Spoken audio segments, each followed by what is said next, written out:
అందరికీ నమస్కారం. మీ ఎంఎస్ కుమార్. ఎలా ఉన్నారు? లైఫ్లో ఎలా ఉంది లైఫ్? అంటే ప్రతి ఒక్కరికి చాలామంది లైఫ్ అంటే భయపడుతుంటారు. కానీ ప్రతిరోజు ప్రతి ఒక్కరికి అందరికి అనిపిస్తుంది, నేను హ్యాపీగా ఉండాలి, నా ఫ్యామిలీ, నా పిల్లలు, నా లైఫ్ మొత్తం నేను ఎంజాయ్ చేయాలి, ప్రతిరోజు ఎలాంటి ప్రాబ్లం రాకుండా. ఫస్ట్ ఆఫ్ ఆల్ మనకు థాట్ వచ్చేది అదే, నాకు ఎలాంటి ప్రాబ్లం ఉండొద్దు, ఒక్క ప్రాబ్లం లేకుండా, ఏ ప్రాబ్లం లేకుండా లైఫ్ ఎంజాయ్ గడపాలని చెప్పేసి ప్రతి ఒక్కరికి ఆలోచన ఉంటుంది.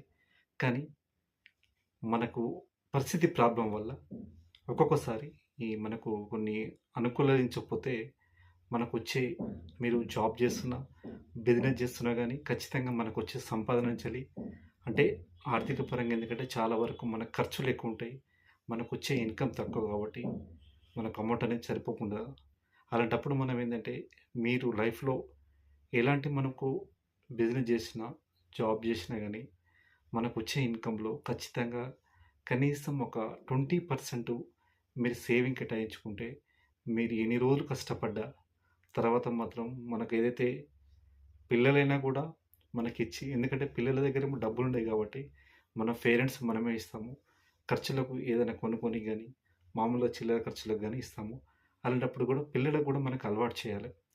ఒక ₹5 ఇస్తే, ఒక 100 ఇస్తే, ఒక 200 ఇస్తే దాంట్లో కనీసం 50% సేవింగ్ చేసుకోమని చెప్పాలి.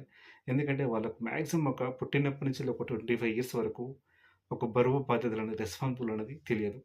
అలాంటప్పుడు ఏంటంటే దాని వాల్యుబుల్ ఏంటంటే, ఒక 25 ఇయర్స్ వరకు మన మీద ఆధారపడి బతుకుతారు కాబట్టి ఒక బరువు బాధ్యతల రెస్పాన్స్ ఉన్నప్పుడు ఏ విధంగా, ఎలా మనము ఎట్లా వాళ్ళ